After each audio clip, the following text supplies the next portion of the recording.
Howdy, and welcome back to the Dice Cast. We've got a very exciting matchup tonight. So I'm Nick, and this is Ben. And tonight we are getting the new Nighthaunt on the table for the first time. I'm really excited about them. The rules aren't officially out yet, but they leaked, and I think everybody's seen them at this point. So we're trying them out, seeing how they go. I'm running the subfaction that I'm most excited about, and then I plugged Krondspine in because I'm still really excited about Krondspine, and I want to see what he can do everywhere. And I think he'll have some opportunity tonight against your army, Ben. So what do you got? That's right, yeah. I'm running an Ogor Mawtribes with Cragnose, so I think the Krondspine's going to have some stuff to munch on, and we'll see. Yeah, I didn't know what the matchup was going to be when I threw the list together, and I was actually going to run a black coach, and Justin was like, you've got to run Krondspine again because you've been talking about it so much. So here we are.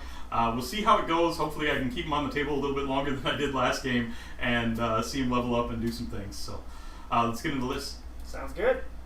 Alright, so the list I'm going to be running, like I mentioned before, Ogre Mawtribes with Kragnos. It's got Kragnos, who's a warmaster. It's got a Frost Lord on Stonehorn, who's my general. I'm running Blood Gullet, so I can get that nice Splatter Cleaver artifact and 6-inch pile-ins. Then I've got 2 Beast Riders, one on a Stonehorn and one on a Thunder Tusk. And then finally, just because I had some extra points, I threw in some Frost Sabers. And everything in the army is in a battle regiment except for Kragnos, because he doesn't fit. So I'm leading into the Scarlet Doom, which is my favorite subfaction from the new Nighthaunt book. So I've got Lady Olynder as a warmaster, and she's gotten a real glow up in the book. Her ward is really impactful now, and her shooting is a lot more consistent, a lot more damaging, and heals her up to full, basically, if she gets to kill some units with it. I've also got Knight of Shrouds on Ethereal Steed. He's my general, and he's got the Light Shard artifact, which is a nice bubble of once per game of +1 attacks. And he's got Hatred of the Living, which is going to let him reroll hit rolls and wound rolls, except against death targets. I've also got a Guardian of Souls as another wizard, and he's got that great spell that can bring back a bunch of models. And then he's that bubble of +1 to wound, so he's a lot like Lotan in IDK. For units, I've got 3 units of Blade Geist. One's a 20 and 2 10s. A unit of Spirit Host to protect my heroes, and then a unit of Hex Wraiths. Hex Wraiths are one of the models I'm most excited about in the new book. They're not going to take a lot off the table, they're not going to kill things, but they are still an awesome tar pit on their 4-up Ethereal save, and they can get across the table like nothing else. They can double their movement in the movement phase as long as they don't charge, so they can get wherever they want to be. And then I've got Krondspine. He's bound to the Knight of Shrouds on Ethereal Steed, so hopefully I'll be able to get him into combat with some of these monsters, take some things off, fight with the levels, and just tar pit things so that I can keep bombing in with those charges and reducing some saves with my Nighthaunt. So I'm excited about it.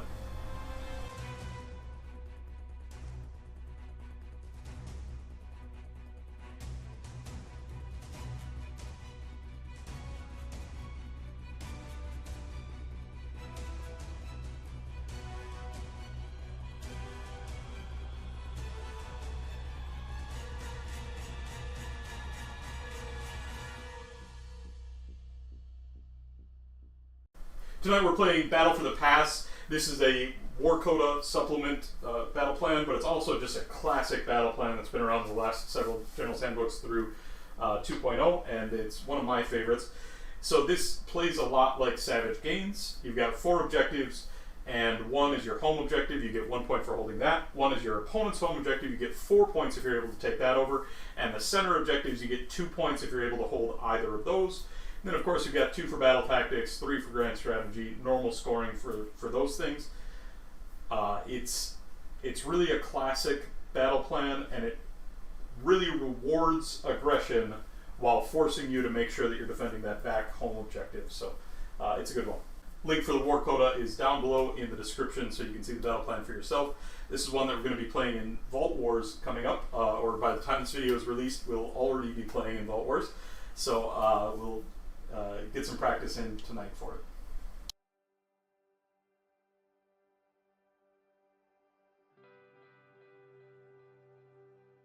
Alright, so I deployed, as you can see here, Cragnose right on the line in front.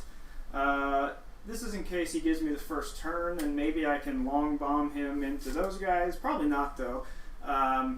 I've done my best to sort of stop any of the deep strike that Nighthaunt can do, but I don't really have the models to do it fully, so that's something to be a little concerned about. But a pretty conservative deployment on my end. I'm not sure if I'm going to be pushing up. I'm a little scared of the Incarnate, but thankfully I know I'm out of range at least for one turn, so we'll have to see how that goes.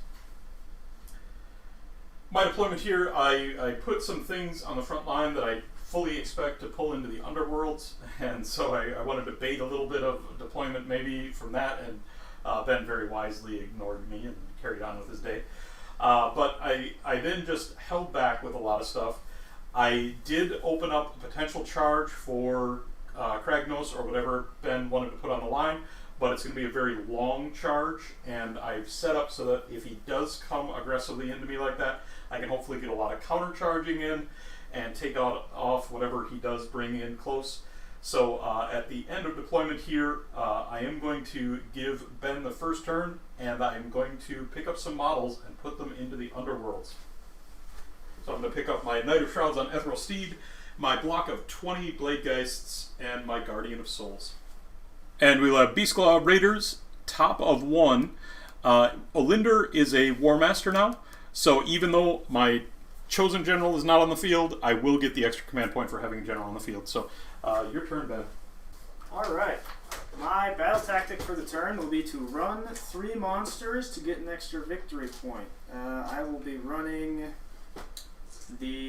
my general, the Frostlord on Stonehorn, the Beast Riders on Stonehorn, and my Thundertusk Beast Riders. Heroic action, I'm just going to try to get an extra command point on my general. That requires a 4-up roll. I do not get it. That leaves me on 2 command points.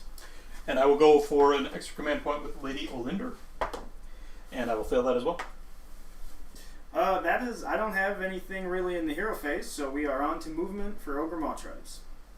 So for movement, I just scooted up my Mournfang to tap that point. I completed my battle tactic here by running those 3 in a corner. I'm a little worried about having them grouped up, given that the Incarnate does what it does, but shouldn't be a problem unless I get double turned. Famous last words, I'm sure. These guys are moving to sort of hopefully screen. We'll see if that works. And then Kragnos just scooted off to the side. Not a lot of movement. He's out of range, so I'm not going to barrel down trying to catch him when I won't hit him. So I'm going to have to wait and hope he comes to me a little bit. So yeah, there'll be no shooting and no charging and no combat. So we'll just go all the way to the end of my turn. I've scored my battle tactic, which is worth an extra point, so that's worth 3. I control one of the middle ones, that's worth 2, and I control my own in the back here, which I believe is worth 1. So that's a total of 6. Alright, then we've got bottom of 1, Nighthaunt. Each get a command point. My battle tactic here is going to be Ferocious Advance. I'm going to pick Lady Olynder, the Spirit Hosts, and the back unit of Blade Geist Revenants. My heroic action is going to be attempting to get an extra command point with Lady O on a 4-up. And she will not do so. I will do the same. I'll try to get an extra command point on my Frostlord General here. He will not. Okay. Just a little bit of spellcasting then. Lady Olynder is going to attempt to cast Seal of Shaiish. And will succeed that on a 5. So that will go off.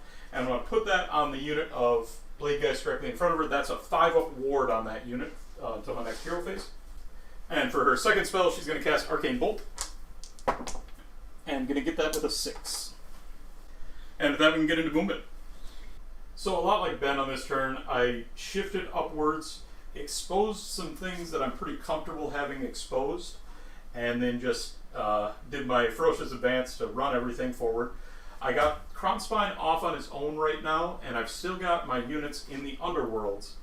So I know that I'm going to get some swing back here if Ben does get the turn, but I think I accept where that swing back's coming in and how much of it I'm going to get. And Krondspine's really out there as bait right now, knowing that if Ben gets the turn here, he can't double me, and if I get the turn, Krondspine has the potential to start going into some things. So that's going to be it for my turn. My shooting, very simple. I don't have any shooting in range. Lady Olynder has her shooting ability, but none of that's in range. I don't have any charges that I'd like to make. The Hex Wraiths can't charge because they use their double move. And so it's just going to be what it is. I'm going to score a total of 5 points here. That's for my battle tactic, for holding my back objective, and for holding at least one center objective. And so, trailing by 1 point, we've got a priority roll going into round 2. I got a 4. Whew. You have the choice, sir. I think I will be taking the turn. Okay. Because I do not want Krondspine going right here and locking down almost my entire army. Fair enough. My battle tactic will be Monstrous Takeover. I will be choosing my Thunder Tusk here to hang back on my home objective. Sure. My heroic action will be same as last turn, I suppose. We're just going to try to get an extra command point on my general. We will get that. I will go for an extra command point on Lady O, and I fail. I have nothing else to do in the hero phase, so that will be the end of my hero phase. So, for my movement, like I said, I just pushed my Thunder Tusk back. It wasn't really going to be able to shoot anything with its main breath this round anyways. It didn't run, which means I will get to use the other shooting profiles it has. I've pushed up these Frost Sabers to hopefully deter some of the deep strike potential. Very worried about that. Kragnos has moved up. He's planning to hopefully bash into that Krondspine. I think he has my best chance to not die and also put a good hurt on it. Mournfang just shuffled up. They're going to see if they can kill those knights there, and the same for my Stonehorn Beast Riders. I'm going to be making some charges here after shooting. We'll see how it goes. So shooting first with the Iron Lock pistol of my Mournfang. It's only got a range 12, so it has to go into those Hex Rays. This will hit on a 4. Yes, it will wound on a 3. No. Okay, Stonehorn Beast Rider, same thing with the Harpoon. This is going to be 4s, 3s, no rend, although rend doesn't matter. D3 damage if it goes off into the Hex Rays. 4s, nope. And then I have a Blood Vulture, which is on a 2-up, do Immortal. We'll put that on the unit of Blade Guys in the back that doesn't have the 5-up ward. So 2-up for that. Yes, 1 mortal. They've got their 6-up ward, and they pass it. Sweet. Alright, Thunder Tusk shooting. That isn't Frost Wreath Ice. So first it's the Harpoon, which has to go into the Krondspine. Same profile. 4s. Excellent. Nope, done with that. And then the Blood Vulture, the only thing in range is going to be those Knights. 2-up. Okay, excellent shooting. You didn't bring them for the shooting. That's true. Charges. I'll charge first with my Mournfang in the back there. And they have an 8. Easily make it in. That gives me 8 dice impact hits. These are on 6s though, because they're not big beefy men. They're just little Mournfang. So 6s are mortal wounds against these knights. Not a single one. Next to charge will be the Stonehorn Beast Riders. They get 3d6 thanks to Cragnose. And that will be a 12 on the charge, which I believe is enough to get me in, and in theory do some good mortal wounds. I am in. Now I get 12 dice to do my impact hits. These will be looking for 4s, because he is a big, beefy lad.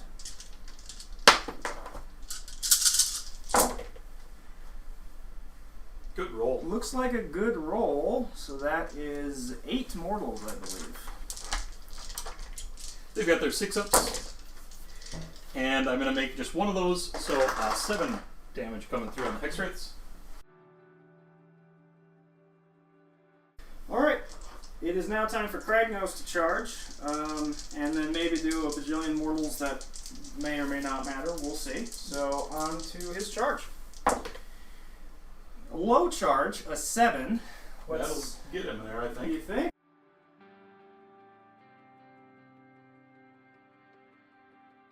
And now he's got the unique rampaging destruction thing, so I pick an enemy monster, roll 2d6 on a 7, nothing happens, so that's statistically the most likely result.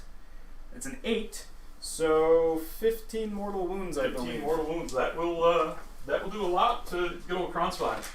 I think Krondspine might fail his battle shock check this round. I've just got this suspicion. And then end of charge phase, we've got our monstrous actions. I guess Cragnose will attempt to roar the Krondspine. It is roared, and that means that guy over there has to try to stomp those Hex Wraiths. They are stomped for 2 mortals. So we got their 6-ups, and they're going to pass 1 that will finish off 1 more Hex Wraith.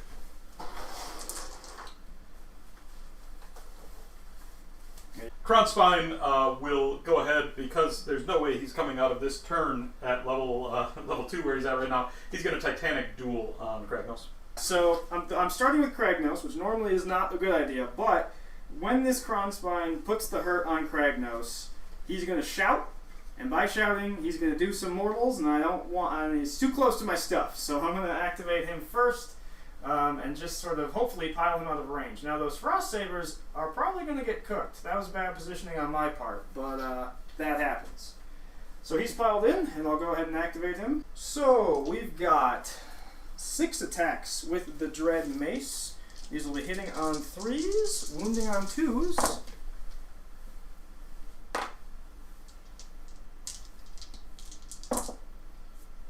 So that will be 4 at Rend 3. They go straight through, and the damage here doesn't matter, the next profile doesn't matter.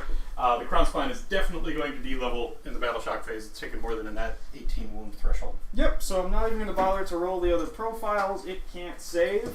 It'll be Nick's activation. Okay, I'm going to pile in with the Hex Wraith, and he's just going to scoot a little bit around here, and then he's going to put all of his attacks into that Stonehorn Beast Rider. He's not the champion, so he's just going to get his normal profile, which is going to be 2 scythe attacks. At 3s and 3s, 6 is here auto wound.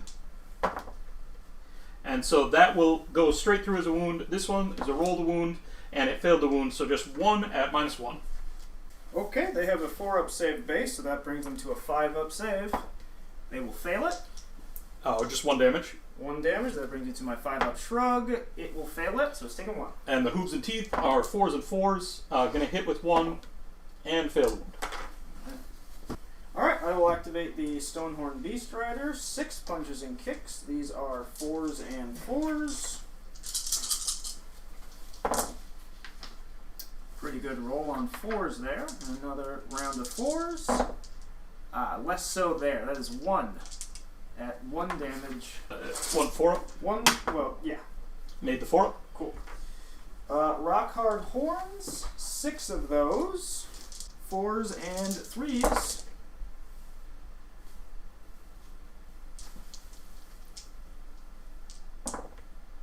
That will be nothing. And now the hooves. D6 attacks. 3 on 3s and 2s.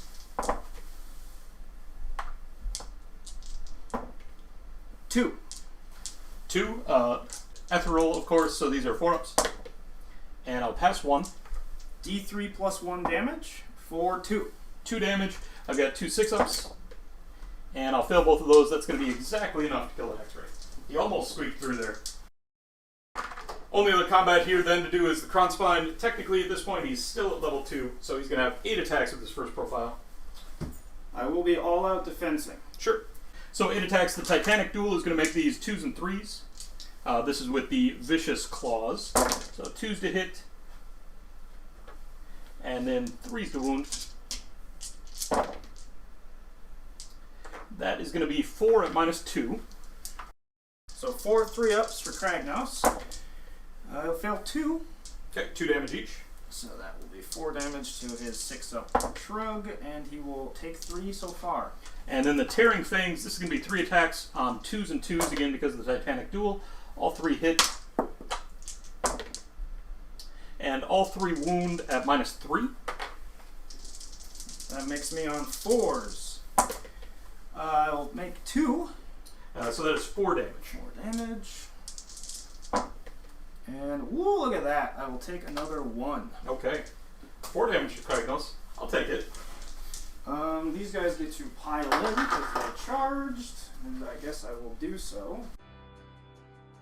And then the Kragnos took damage, so at the end of the phase, he is a shouty boy. So I roll a dice for each other unit, and that's within 6, so that would be just these guys and the Krondspine. And if I roll a 5 up, they take D3 mortal wounds. Sure. So for my Frost Sabers, 5 up to hurt them for D3 mortal wounds. Yep, D3 mortal wounds for 2. And then the Krondspine, it doesn't really matter. Yeah, the damage there doesn't matter, but I'll take the Frost Saber. Saber, yeah. So, in the Battle Shock phase, then, Krondspine is going to automatically de-level. He's taken well in excess of the 18 damage required to de-level him, so he's going down 1. And in the Battle Shock phase, I'll be using the free command point I got from my general to inspire these guys, because they only have Bravery 5. Yeah, you gotta keep that good boy around. Keep that around. So end of turn, it went okay. I'm a little over there I'm worried, but it's not the end of the world, I don't think. Basically, it's going to come down to how bad this double hurts, if it ever happens. I feel pretty good about Kragnos getting in there. He did take 4 wounds on the way back, which is more than I was hoping for, but I've powered down that Krondspine, and it's now locked into combat with me. So I think there's a decent chance that I'm able to take it off the table in this combat, assuming Kragnos doesn't get eaten first. I'm worried about the objective with my Stonehorn Beast Rider and my Mournfang. I think that one's gonna go away, but I moved up because I had to, and we're gonna just pray that we don't get doubled. I scored my battle tactic, and I technically control all of them, which doesn't really matter, so I will get 5. Sure. Brings us to 11 to 5. And we'll go into bottom of round 2 and Nighthaunt. We each gain a command point. So for my battle tactic here, I'm going to declare Savage Spearhead. For my heroic action, I am going to attempt to get a command point with Lady Olynder. And I will fail to do so. I will doing Finest Hour on Cragnose. Makes sense. In the hero phase then, Lady Olynder is going to cast Grief Stricken. Goes off on a 7. This is her War Scroll spell. Going to get that on a 10, and that's going to go on the Beastclaw Raiders then. So I will get +1 to hit them with all of my Nighthaunt units, and they will be at -1 to hit. She's then going to cast the Seal of Shaiish, and going to get that on a 9. That's going to go on that same unit of Blade Geist directly in front of her. That's the 5 of Ward spell. That's all of my hero phase. With that done, we can get into movement.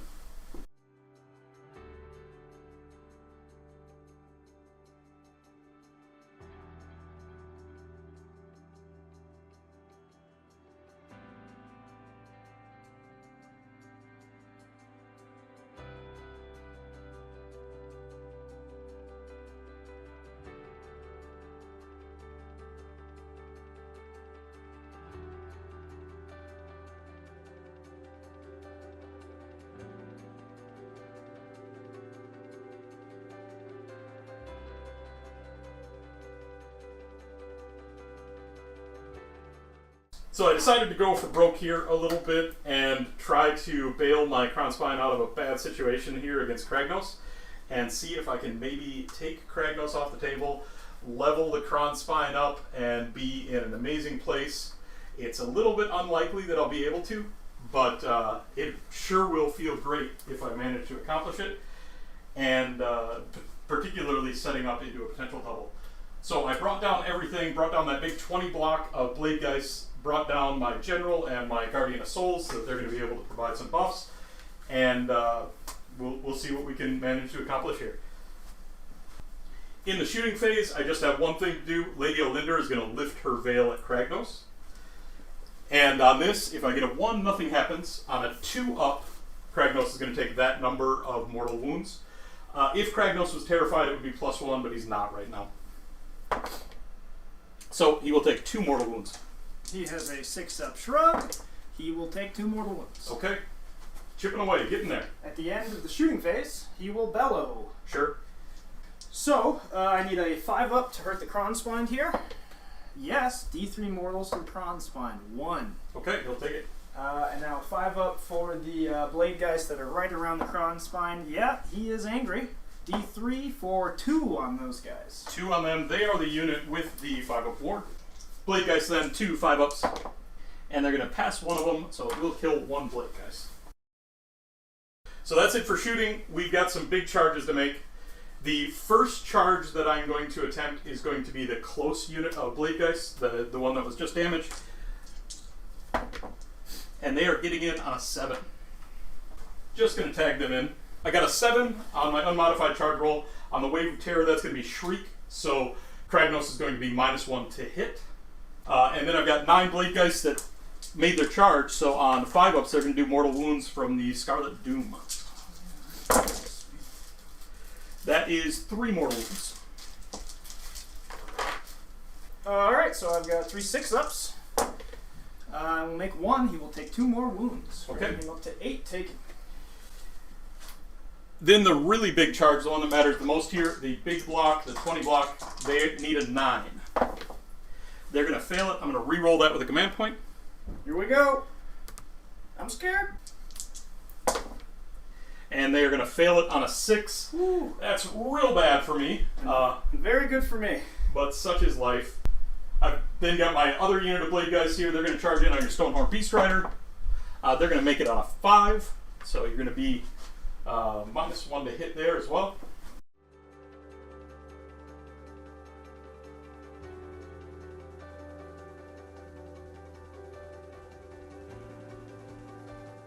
So when the Blade Geists complete their charge, they've got 10 dice into the Stonehorn Beast Riders. On 5-ups, they'll do mortal wounds. Whoa, real good. That's going to be 8 mortal wounds into that Stonehorn Beast Rider. Oh, it's not based on the charge roll. It's based on the number of models. Yeah. Nice. 8. All right, this gives me 8 5-ups. I'm now scared for the life of that guy. Didn't think I was going to be too threatened. That's a good 5-up roll, though. Not as good as Nick's, but I'll take 5. Sure. So he was up to 6 wounds. That's going to be the only charges that I choose to make here. I am then going to go into the end of charge, the monstrous actions, and Krondspine is going to roar at Cragnose on a 3-up, and he will fail. That is good news for me. I will try to roar the Krondspine Sure. to deny an all-out attack. Makes sense. I will get that. Okay. And then I guess over there that leaves me stomping those little Blade Geists with my Stonehorn. I will get that for 1 mortal wound. Okay. And they've got a 6-up ward, and they'll fail. Cragnose is getting to yell. He's taking 8, so he's still in his top bracket, so he's still looking for 5. So, Krondspine, 5 up. Yes, he is an angry boy for 3 mortals. Okay. And then Blade Geists. No. I'm going to activate first with the unit of Blade Geist that's in on the Stonehorn Beast Riders, and they are going to pile in. So because of coherency reasons, I'm only going to get 7 of these in, and they are going to put all their attacks in. So because of the spell from Lady Olynder, the Grief Stricken, I'll be hitting on 2s and wounding on 3s. 6s here, auto wound. They get 3 attacks each because they made a charge, so +1 attacks. So 7 in is 21. So 21 attacks, hitting on 2s, 6s auto wound.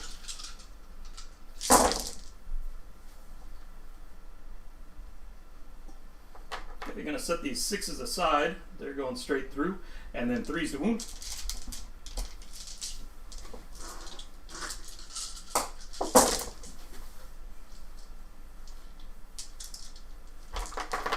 So that is going to be 13 at -1.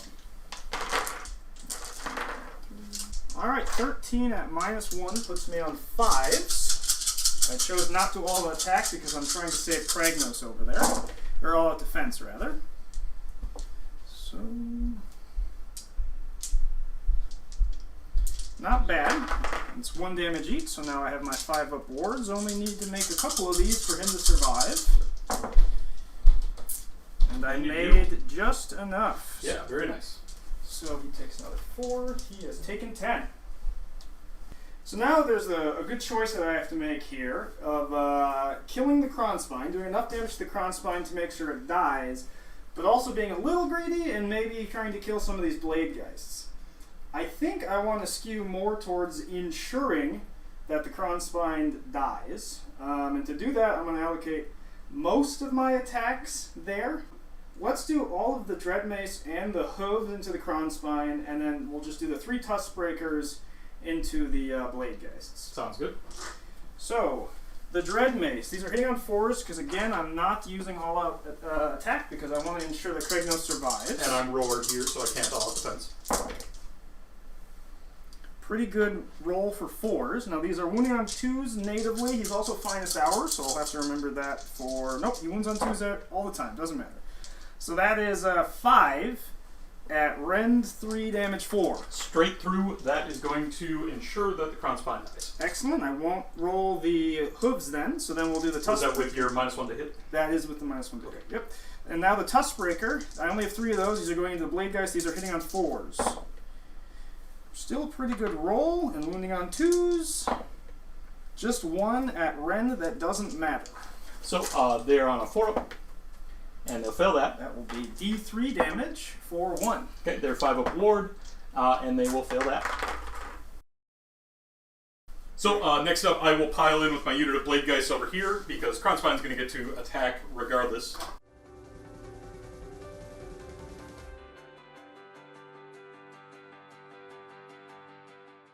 I am going to spend a command point for all-out attack, or not spend a command point. I'm going to use the Night of Shrouds free all-out attack on that unit once per round, so they are going to be all-out attacking.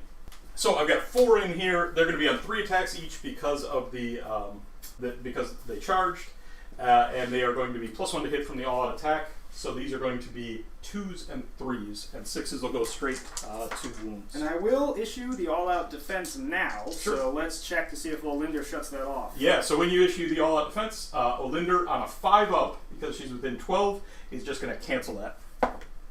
Nope, it goes off. Woo, lucky me. And so then the Blade Geist, 12 attacks, 2s and 3s. 6 auto wound. Yeah, 6s here auto wound, so 3 of them are going straight through, and the rest all hit. 3s to wound. That is going to be a total of 8 at -1. That's just going to be your 2-ups, though. It will indeed, thanks to the finest hour plus the all-out defense. Really did that for the Krondspine, but these things will probably get some chip damage in. Bound to roll a couple ones here. I didn't. Look at that. Okay. Your activation. All I have left to activate is my very injured Beast Rider. Obviously, he's going to be going into those Blade Geists. He is also -1 to hit. I am going to spend a command point to push them to a 5-up ward. Alright, first profile are the punches and kicks. These are going to be 6 attacks still. These don't degrade, but I am on 5s to hit here. So 5s and 4s, not great. You know, I'll take that. That's pretty good. And now 4s. Just the 1 at no rend. Okay. Which doesn't matter anyways. Yeah, the rend doesn't matter, so they're a 4-up. And they'll fail it. Oh, and now you get your 5-up. 1 damage. It's just 1 damage. Yep, 5-up from the command ability. They'll fail that as well. Alright, next profile, the Rock Hard Horns. I've only got 2 of those, and these are also hitting on 5s because of the debuff. That will be none. And now the Crushing Hooves, D6 attacks for 3. These are 4s to hit because of the debuff. And now, because I'm super wounded, I'm wounding on 4s as well. So that will be 1. 1 at Ethereal Save, 4-up, they pass it. That is the end of my activation. Just 1 died, and that's going to be this guy here and back. So just Krondspine left activating here. He is going to be, for his main profile, down to 7 attacks, and these are going to be on 3s and 2s. Ooh, rough. Just 2 hits, and just 1 wound at -2. I'm on +2 thanks to the save stacking, so I'm looking for a 2 here. Got it. Okay, and then the bites, these are going to be on 3s and 2s, 2 hits, 2 wounds at -3. That puts me to a 3-up, and I will make both of those. Sure, so no damage from the Krondspine. In the battle shock phase, I didn't have enough die to worry about the battle shock, but Krondspine is going to die. I believe I will get a victory point. Yes, you do get a victory point for a monster dying. Excellent. So, the turn could have gone a lot better for me. I really wanted that big block of Bladegeist to get in. That was really crucial there. And they failed that charge, which happens. You know, you only get those 50% of the time. But I feel like if they get in, they do enough mortals on the charge, and then potentially reduce the Cragnose save by 1, that I feel pretty good about that combat and taking Cragnose off. Because they didn't, of course, that puts me pretty far behind the 8 ball here, but we'll see what I can do. Definitely going to kind of be banking on the double here now. But I do control just my home objective, because Beastclaw, of course, counts as so many, and Cragnose counts as so many. So I'm going to get 1 point for that. I did complete my battle tactic with the Guardian of Souls and Knight of Shrouds, getting over the line there, so I will get a total of 3 victory points. I will get 1 for killing that monster. Absolutely. Good to note that Kragnos didn't actually take any wounds in the combat phase, so there's no reward to be had there. Sure. Small blessings. Yes.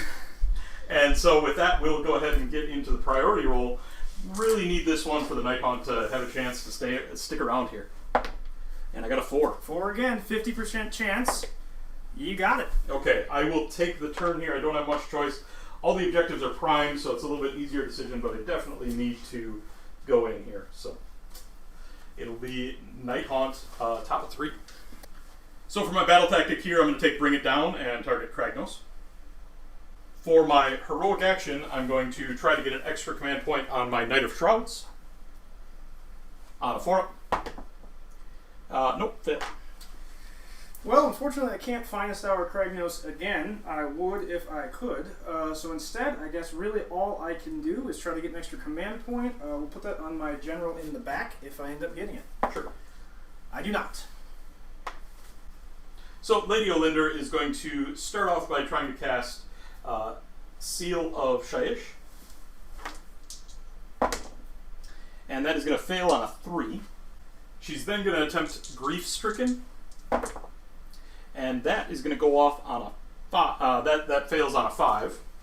I'll then attempt to cast Spectral Lure with the Guardian of Souls. Need a 6. Got it on a 6. And so that's going to bring back D6 models into that summonable unit. And he's going to bring back 1 Bladegeist. And then we can get into the movement phase.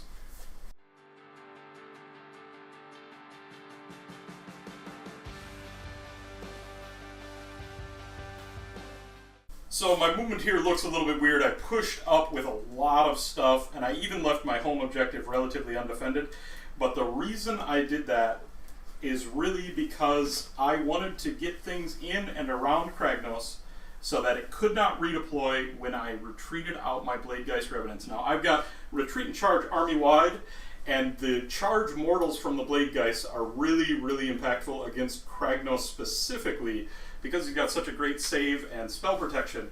Getting that damage through on things that are outside of the normal sequence of things is really, really good. So I retreated them out. I'll be able to bring them in with a charge, but just hoping to catch some good numbers on the charges here.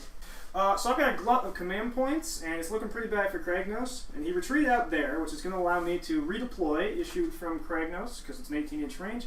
I'm going to see if I can roll a big 6 here to make that charge on my Stonehorn Beast Riders a little harder. So sure. Redeploying them, here's the roll. A 4, not bad, not great, but a 7. 7's a harder charge than it was.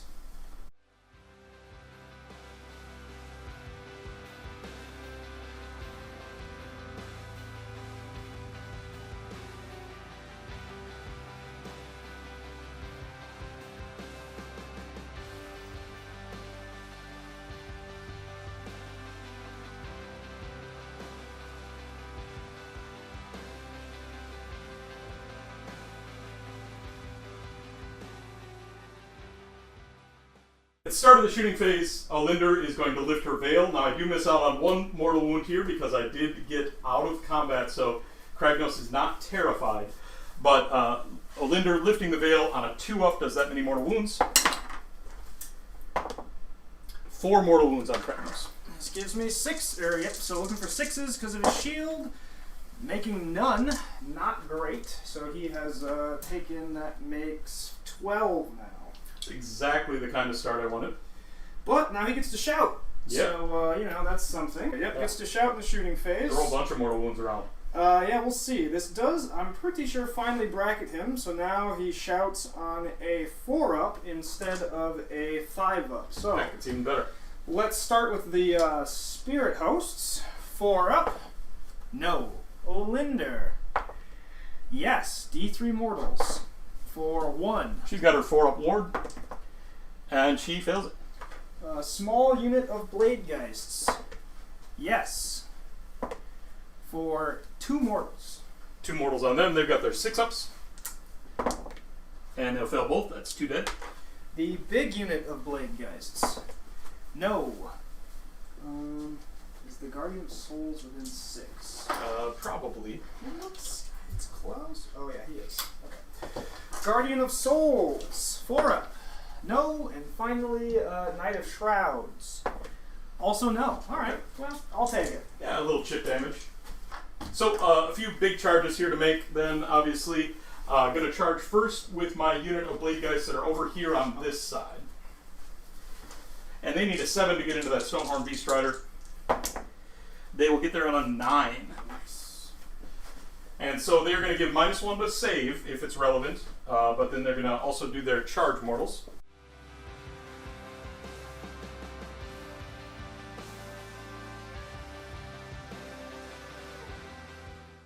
So with that charge move, I deliberately pulled in the Mournfang pack to try to make it so that at least they need to retreat next turn. I feel pretty good about that.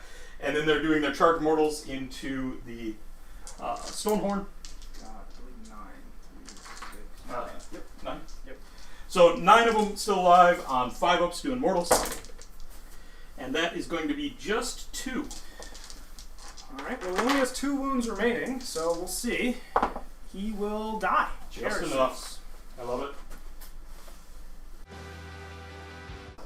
Then some real big charges into Cragnose, obviously. First charging with Lady Olynder. Getting in on a 10. One of my options here, I can do Strike Last, or I can do -1 to save. And she's going to do Strike Last on Cragnose. Next up, the unit of what was formerly 10 Blade Guys. They're going to make their charge. And they're going to get in on a 6. That is -1 to hit for Kragnos.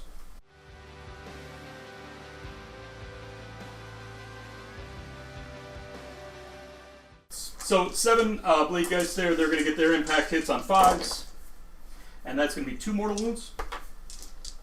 6 up for Kragnos. He will take 1, Okay. and if he survives the charge phase, he gets to yell. We'll see. Sure. The Knight of Shrouds on Ethereal Steed is going to make his charge. And he's getting in on a 6. Next up, the big block of Blade Guys. And they are going to make it on a 3. They're coming in. Blade Guys are here to kick in your door.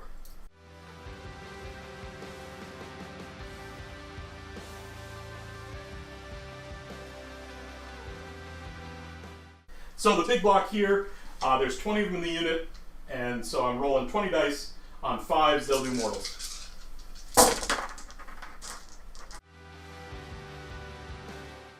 So that is a total of 7 mortal wounds. That is just enough to kill him, unless I can make a save or 2 here. These will be on 6s. I will make 3. Okay. Taking 4. All right, leaving him on 3. Look at me on 3. Okay. Then 1 charge more to make. That's going to be the Guardian of Souls. And he's in on a 9. And for that one, I'm going to apply the -1 to save. Okay, so Kragnos did survive to the end of the charge phase, which means he gets to shout again. Yeah, and he gets a monstrous action as well. And a monstrous action. He has taken 15, so now he's doing damage on 3 pluses. So, we'll do the, let's see, let's work. I don't know. This direction, he says, gesturing uselessly. So, to the spirit hosts. This will be a 3-up. Yes, D3 for 3. Okay, they're going to take, they've got their 6-ups. And they're going to take 3. That's going to kill 1 spirit host. Lady Olynder. 3 up. Yes. For 3 again. Okay, she is going to pass these off on 3 ups to spirit hosts. And so she's going to pass all 3 off. That is going to kill a spirit host. They cannot negate it when they're passed off in that way. Ooh, they have a weird. Okay. The small unit of Blade Guys. 3 up. Yeah, he's heckin' mad. 3 again. For 3. He's rolling hot too. Just that easy. They've got their 6 ups. And they're going to save 1, 2 are going to die. He's trying not to die. We'll do it on the big unit. No, alright. That's unfortunate. The Guardian of Souls. Yes. For 2. Okay. He has got his 6 ups. And he will take 2. And I believe the last one is now the Knight of Shrouds. No. Okay. So a lot of damage popped off there. I did get the -1 to save and fight last on Kragnos, so I feel pretty good about that. So my monstrous action. So yeah, Cragnose will try to roar the very threatening unit, which is the big block of Blade Guys. Sure. He will roar them. Okay, no command abilities for them then. Alright. I'm going to activate first then with Lady Olynder. I am going to all-out attack here with Lady Olynder. I'm going to go ahead and use all-out defense. Olynder has a chance to deny it. Okay, on a 5 up, that'll be denied. Nope, you get off the all-out defense. That all-out attack was my free one from my Knight of Shrouds. Once per battle round. So, Lady Olynder's Staff of Midnight is going to be 4 2s and 3s. Going to miss 2 of those. Got 2 2s though. And then 2 at -2, but effectively -3. It's 3, and I'm at +1. I believe that puts me on 4s. So I'm on 4s because of the +1 from me, but the -1 from the Nighthaunt charge ability. I will make 1 fail 1. And that's 2 damage. 2 damage, alright. Looking for 6s to shrug these. I will shrug none, leaving him on a single wound and not looking good. And then 6 attacks for the Spectral Claws. These are going to be 3s and 4s. 4 hits. 1 of them is an auto wound. And just 2 additional wounds, so 3 at -1. So effectively -2. So you're going to be on your 3s. I'm on 3s. Alright. He will live to see another profile. Okay, and it's your activation. It is my activation. Now, he did not activate those Blade Guys on purpose. I am forced to activate over here. Similarly, I will be doing some trickery in which I pile in 3 inches this way, but end slightly closer. That's it. And do you have anything in range there? I do not have anything in range. I'm just positioning. Sure. I'll activate with the small block of Blade Guys here. Pile them in a little bit. They've got the looser coherency now. So I've got 4 from this unit in, and they are going to be on 3s to hit with 3 attacks each, so 12 attacks. And then 2s to wound because of the Guardian of Souls bubble. So, 3s.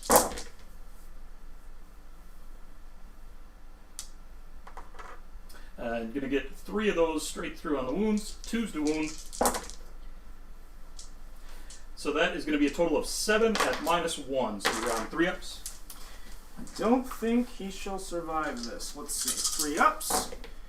I failed 2, so 6 ups here. No, he perishes. Okay, I'll take it. Cragnose dies. I've then got a bunch of activations over there I can do. Going to forego pretty much all of those. I might do some piling in, but first I'm going to activate with the Blade Guys over here.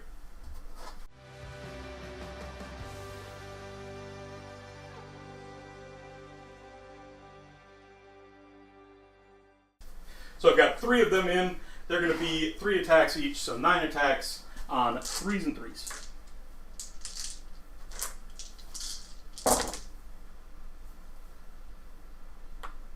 The 6 is going to auto wound.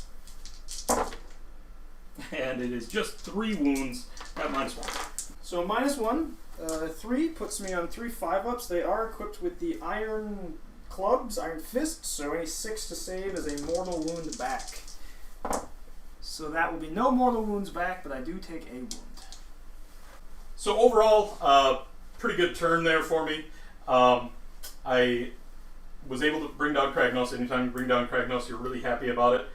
I consolidated a lot of bodies on that objective, but I did open up the possibility of the Mordfangs getting on my home objective. That's obviously going to be problematic. In round 4, I'm going to need to deal with them and start taking Ben's home objective, but obviously just getting Kragnos and a Stonehorn off the table, starting to whittle down his already limited number of bodies, feel pretty good about that. So I am going to have a total here of 5 points, 6 points because I killed a monster. And we'll go into the bottom of 3, Beastclaw. We each get a command point. Alright, so for my battle tactic, as Nick pointed out, I've got a free line to his back objective, so I will choose Conquer on his back objective. My heroic action, I think, is just going to be get a command point. I'm not really worried about any of my stuff dying right now. That'll be next turn I'm worried about that. So command point on my general. Yes, and then I also have another start of hero phase thing that rarely comes up, but those Blade Geist engage with my Mornfang. They are going to be affected by my Grasp of the Everwinter. So I get to roll 1 dice for each enemy unit within 3 inches of any friendly Beastclaw Raider units. If the roll is equal to or less than the number of the current battle round, that unit suffers D3 mortal wounds. So basically I'm looking for a 1, 2, or 3, and I get to hit them for D3 mortals. Yes, D3 to them for 3 on those Blade Geists. Okay, 3 mortal wounds. Yep. They've got their 6 up, and they're going to pass one of them, so they'll take 2, which is going to potentially give me some coherency problems. My heroic action here is going to be to go for an extra command point on Lady Olynder. On Lady Olynder. And she gets it on a 5. That is the end of my hero phase, because I don't have any spellcasters or anything, so we'll go right on to movement. And with that, I will issue a redeploy to Lady Olynder. With that free one, she's going to go 6 inches. Nice. Scoot behind. Alright, that is the end of my movement. As you can see, I nabbed that back objective with my Mornfang by retreating out. I've moved up my 2 remaining big monsters to sort of threaten this. We'll see. And then I've shot my Frost Saber over here just to be annoying, just to make sure he can't leave this point completely uncontested. And now we'll move on to shooting. So this will be the first time I get to use the Frost Wreath Ice ability. It's pretty good, especially because this unit is a unit of 20, and I haven't heard it too much yet. So I get to roll 12 dice. Okay, when that unit is targeted, I will go ahead and spend a command point to give them the 5-up ward in the shooting phase. Excellent. I get to add 2 to the roll, so every 4 up here will be a mortal wound to that unit. So that will be 6 mortal wounds. 6 5-ups. And I'm going to save 4 of those. Command point well spent. Just 2 are going to die. Blood Vulture is going to be put into not that unit now. Instead, we'll put that into the smaller unit over there, the smaller unit of Blade Geist there, so that will be a 2-up. Yes, that's 1 mortal to them. Okay, they've got their 6-up, and I'll take it. And then he's got 1 harpoon shot, they'll put it into that same unit. So this will be 4. No.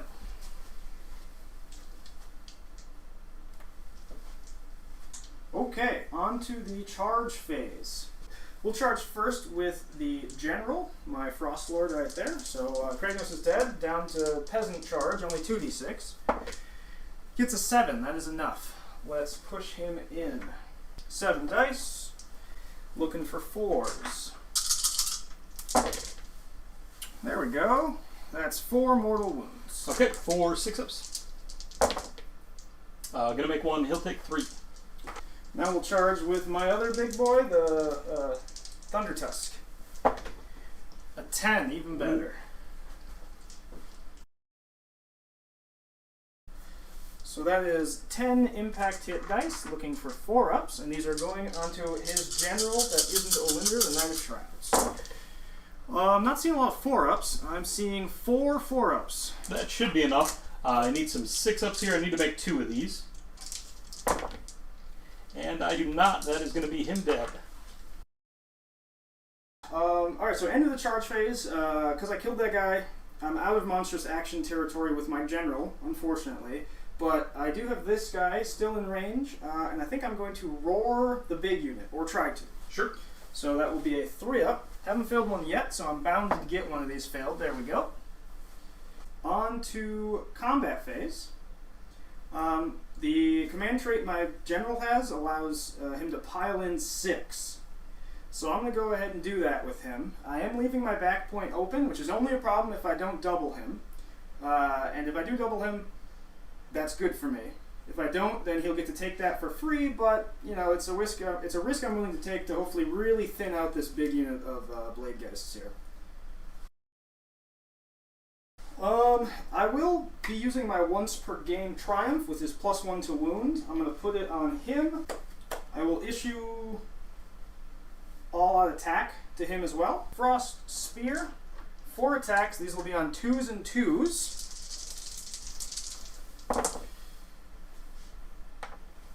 And everything is going into your big unit of Blade Geists. Sure. So that is 3. 3 4-ups. They're going to save 1. That is 6 damage. Okay, 6-ups. And they're going to take 5. Alright, 3 punches and kicks. These are hitting on 2s and wounding on 2s. So that's just 1 at 1 damage. 1 4-up. And I'll take it. 6-up. And 1 more dead. Okay, now the big damage attack, the rock hard horns. These are going to be hitting on 3s, wounding on 2s. It's a pretty good roll. Let's see, hope the 2s come plentiful here. And not bad. 4, no rend essentially, but 4 damage each. Okay, 4-up Ethereal. And they're going to fail all of them. That is what I like to see. 16 damage there. That is 4 per, yep, 16. 6-ups. And I am going to save 3 of those, so I'm going to take an additional 13. Rough on those Ethereals. Needed to catch a bunch of those, so 14 more dead. Is there any left? There's 1 left. Alright, I have an additional profile. D6 attacks with the Crushing Hooves. For 2. These are hitting on 2s and wounding on 2s. Move this out. I keep bumping the tray. There we go. Alright, just 1 more. 1 more 4-up. And made it. Alright. That Blade Geist survives, to at least to see Battle Shock and run away. yeah. That's the end of my activation. Sure. I will go ahead and activate my Guardian of Souls.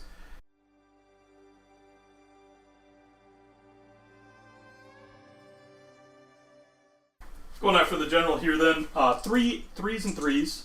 6 is here, auto wound. And I'll hit no wounds. So that is him. Alright. Only other combat for me is my Thunder Tusk.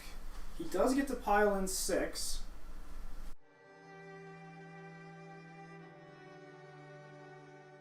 We'll see if the Thunder Tusk, not known for great melee damage output, can kill this hero. So first we've got punches and kicks. There are 6 of them. These will be on 4s and 4s.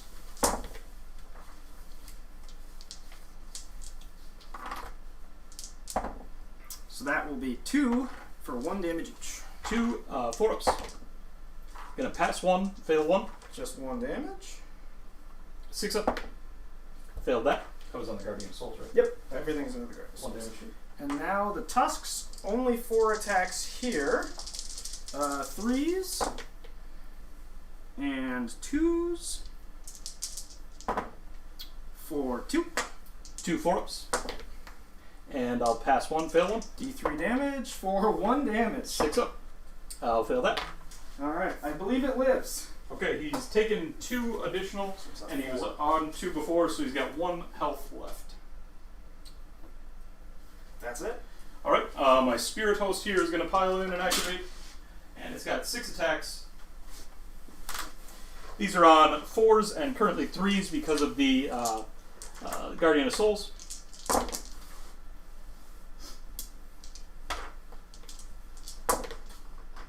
That is going to be 2 at Nord End. 3 ups. Okay. And then I've got just that unit of 4 blade guys. They're going to go ahead and make their attacks. Total of 8 attacks on 3s and 2s. The 6 here will auto wound. So that is a total of 4 at -1. That puts me to 4 ups. I will make all of them, my goodness. And my final blade guys here is going to pile in. Can he? No, he's out of combat, so he's done. That is going to be it for my combat. In Battle Shock, I'm going to lose a few things here. One, these blade guys are out of coherency from the damage they took, so I'm going to lose 2 of those. And that one is going to die to Battle Shock as well. I would love to keep him around. I don't have a command point for it, though. Alright, all in all, pretty good turn crackback for me. I was actually surprised at the amount of blade guys I was able to be killed, but he whiffed enough of his unrendable saves to make that possible, so you gotta pray to the dice sometimes. I am leaving myself vulnerable to not getting the double and him just easily taking my back objective, but I'm pretty far up on points, and I have 2 unwounded behemoths that I think should be able to carry me through. So in terms of points, I control his for 4, my own for 1, and then this one for 2. So that is 6, 7, and then I scored my battle tactics, so I believe I get 9? Yeah, so that's going to bring you up to 21 here. That is a lot of points. Massive lead developing. And we have got a priority roll for round 4 then. And I got a 2 to your 3. So we will have Beastclaw into top of 4, and I can just go ahead and concede at that point. Yeah, good game. Good game. I think, I thought it was going to be a tough matchup for me, and it was. I think the dice were really in my favor this game, specifically failing, hard committing for that 9-inch charge onto Cragnose and then failing it with a reroll. Really opened the game up for me. If I had gotten that double right there, that would have been pretty brutal. Or if I had denied the double, it would have been pretty brutal. But the double kept you in it, and then me winning this one, I think, really sealed it. Yeah, bringing those down there was really, it was calculated on having 2 rolls at the charge, so that puts you at about 50% on making that charge. And then failing that, catching the double and killing Kragnos anyway, which is what happened, right? So I needed one of those 2 things to go my way, and I got one of them. But obviously, if I would have killed Kragnos on that first turn, maybe just getting some more save penalties on him with the charges, getting some bigger charge numbers, I would have felt really good about where I was at there. Obviously, Krondspine did not do what I needed him to. He was pretty fluffy on his attacks for kind of the 2nd game in a row. But that's how it goes. I positioned him aggressively because I wanted Cragnose to come in and then be able to countercharge with everything, which is what happened. But I just needed that to work out better. I needed that sequence to go better for myself. The Blade Guys are fantastic. They're expensive, but when they make the charges, they're just peeling things off, which is pretty great. They can't take a big crackback, though. Although, getting 16 damage through on your Clatterhorns is atypical, but definitely strong. I mean, failing those saves let him get in. But yeah, I think the Blade Guys with the retreat and charge and impact hits on the charge. Yeah, even if it doesn't end up being the strongest build for Nighthaunt, it seems really cool and really fun. Yeah. Retreat and charge is huge just for mobility purposes. It's just for repositioning. And if you can slap some free mortal damage on that too, they're pretty good. Definitely. I think specifically in this matchup, it's hard to imagine a better ability than being able to pour that many mortals into Kragnos, because there really isn't another answer for him in this army still. Yeah, I mean, and it's good that they've given it one with the save reducing ability on the charge. I think that is one potential answer. It might lead to very small footprint min-sized units making charges over and over, and you're just hoping to get up to -4 on a save or something. I think that's the way most people are leaning, is the kind of MSU across the board. Krondspine obviously denies a few of those units at his points cost. Olynder denies a couple of those units as well, although she was really good.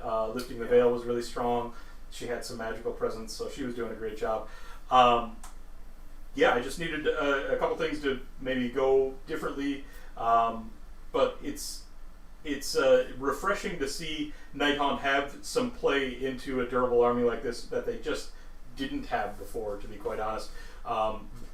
In the old book, there would have been effectively no chance of me lifting Cragnose there, right? It's hard to imagine putting together enough damage with the old book with what amounts to a lot of -1 rend and no effective combat monsters and anything like that. It's very hard to imagine lifting Cragnose. Their access to mortals with the old Frightful Touch rule was, it wasn't reliable. You could do stuff with spirit hosts, where they're just mass attacks, and I think the old Hex Wraith had a subfaction that gave them extra attacks, and so those were somewhat reliable. Right. But in terms of concentrated mortal power, to be able to take down something like Cragnose, I don't think it was really there. No. Yeah, you could often put together kind of that 8 to 10 mortals and things like that, but especially with Kragnos having a shrug, and then getting to 18 is a big ask, right? So it felt good from that point of view. The mobility of the army is obviously huge. Now you had a very fast army as well, so that countered that somewhat. But being able to throw the hex rates anywhere I want, being able to redeploy, I think, is a really neat trick. This army and Bastion both offer that possibility, and I think that's really, really impactful. And Alpha Beast Pack offers the same thing to some extent. But I think there's often situations where you can force an opponent to commit one way and then and redeploy and change their plans after they've deployed. Great to be in a 1-drop for that, where you can show your hand and then force them to either answer it or ignore it, and if they do answer it, change your hand. Right? It also allows you to build higher drop lists and then respond to what your opponent's doing by just completely adjusting your game by dropping some stuff in the underworld. It gives a lot of, I think, competitive flexibility, and it's a very, very good tool. Yeah, and with the high drops, if they go first, you leave your things on the line. If they, if they give you first, you leave your things on the line. If they opt to go first, then you can pull them back off the line and feel pretty good about it. So I think the book is fantastic. I think there's still some refinement on builds, and I think there's a few really compelling, really interesting builds. Chain Rasp spam is still going to feel pretty good, I think. They don't probably do as much damage as they used to, although maybe they get there with the auto 6's wounding. But they are big blocks of very durable bodies with their Ethereal 5-up and then the 6-up. And the fact that you don't need the hero committed to them babysitting them to get that 6-up ward, I think, is a really big difference. And there's ways to now push them to that 5-up ward. And we see from Magakin how incredibly impactful having big blocks on 5-up wards is. Yeah, and they got, if I remember correctly, they got +2 to their speed as well, their movement. Yeah. So that's pretty huge. They went from 6 to 8, and now all of a sudden, you got fast flying ethereal chaff. And they're no longer as tied to heroes to their synergies, and no longer as tied to their standard bearer model, which was their source of the 10 bravery. I think they got up to an 8 bravery. Yeah, I think they just left them at natively. So moved them up a little bit, but split the difference, I guess. Yeah. So I think it's a good book. I think it's a really interesting book, and I think there's going to be a lot of play in it. Emerald Host is one that I'm really curious to start playing around with. That's the Mortal Wound sort of ticking up, and then you throw the Emerald Curse on a few key units, and you try to tar pit them. So that's just getting as much value as possible over the course of the game. I think that'll be really, really fun to play with. The obviously the Dreadside Harridans, they're maybe not as punchy or as killy as some of the other options in Nighthaunt, but in their subfaction where they can just ignore wards, that can be really, really great in some matchups, and we keep seeing more and more Nurgle on the table. So obviously, as Nurgle rises, so rises that subfaction. So I'm excited about the book. How do you feel about the Beastclaw Raiders? It's a little bit of a new army for you. It is. I like them. It's you get to just drive monster trucks around. Big thanks to Justin for letting me borrow it. I have the models, but they're not painted, and we wanted to show you something pretty. I think I normally could play a bit more armies with more inner workings. I play KO as one example, and I think the strength to the army is sort of its simplicity. you are basically able to, you park yourself on an objective and you're playing the range game. How far can I move? How far can they move? Clearly, you want to be the one getting the charge. Right. And it really opens up some interesting things with the double. You can probably build a list where if you hit that double, you're going to roll through people and win the game. Especially with Kragnos. Yeah, definitely. Yeah, I always love seeing Beastclaw on the table, and they are, in boxing terms, they're just a haymaker throw-in army where they've always got a puncher's chance. There's no matchups that really feel that they're out of it. Maybe Gargants. Maybe Khorne Demon Prince, sort of Legion of the First Prince, can give them a lot of problems. I've heard Gargants too. Yeah. Sure. Although with Kragnos, it feels That's like true. you can put together enough damage that you're going to start peeling those Gargants. Yeah, it's interesting. People were pretty down on Kragnos for a while, but I always thought he was good. The 6-up board's nice, but just a 2-up save on a chassis like that. Yeah. There are just a lot of armies. Old Nighthaunt is one example that it can't deal with it. What really changed the game for him, and one of the biggest knocks on Kragnos when he came out, was that he didn't interact with the army in any way. So you'd have him there, and he was this big, stompy combat monster that was difficult to kill, did a lot of damage, but he was just there. Yeah. And he wasn't particularly fast. With a base as big as he is, 10 inches. Easy to terrain block him, easy to chaff block him, so he was just there. But when they opened up that aura of the 3d6 charges for all of destruction around him, that really opened up so many possibilities. Now we're seeing him a lot in Gits. We're seeing him obviously here in Beastclaw Raiders. We're seeing him in Gargants. The full gamut. He doesn't make as big a splash into Iron Jaws, but he's in Big Wa. We see him in Bone Splitters, just absolutely carrying an entire faction on his back. Gits too. Gits as well. Yeah. That's why he's got play. That's why Gits has play right now. So I love what they've done with him and really made him a centerpiece, made him interact with the army and provide something to the army instead of just being kind of a standalone thing that sits there. Yeah, and there are some interesting sort of nombos, I guess you could call it, because you want him close to your army so that he can give them the 3d6 charge. But you don't want him too close, because if he gets hurt, he's going to shout and hurt your own dudes. As you saw in this game, I yelled off one of my own Frost Sabers due to mispositioning on my part, obviously. Yeah, overall, worth it. Right? Yeah, definitely. Yeah, and it's an interesting ability, and I roll pretty hot on it. But if he's surrounded by a lot of units and they hit him in multiple phases, that chip damage from his shout actually adds up. Yeah, for sure. Krondspine, I'm really liking the idea of Krondspine in Nighthaunt. This game maybe didn't show him the best, but there's a few things that he really does beautifully in Nighthaunt. One, he allows you to save stack something, right? So you've got some wizards in Nighthaunt. They can all cast Mystic Shield, and it does nothing for the army. So now you can throw that on Krondspine. You can all-out defense on Krondspine because you're not using that all-out defense anywhere else, obviously. So you can save stack him pretty well. The second thing that Nighthaunt really does now is with the Wave of Terror rules, with the way they've changed that, you can give penalties to save, and you can give fights last to targets. And both of those are fantastic for Krondspine.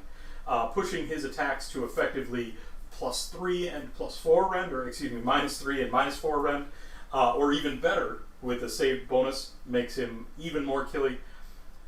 But fights last allows you to really juice as much value as possible out of his area of effect all-out attack ability.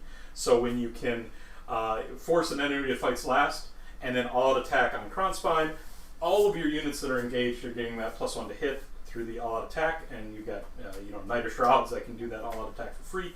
So he plays really nicely with what their faction ability is. He maybe doesn't shore up a big weakness of the army or something like that, but there are some things that help him in this army and make him play with the army where he normally doesn't necessarily do that as much. Yeah, he got sort of a tough break this game. I did throw Kragnos into him like you planned, but Kragnos is obviously the most durable thing in my army. For sure. If he was able to, if you won that double, turn 2, and I had my 3 monsters back there, and you just charged into those 3 monsters, that's probably game over for me right there. I can't retreat. Some of those monsters back there are much softer, and as soon as he eats one, now it's taken me 2 rounds of combat to break him down, and every round he has a chance to eat something else. Yeah, at that point, if he gets in, he's got 2 rounds of fighting, to kill a Beast Rider. Yep.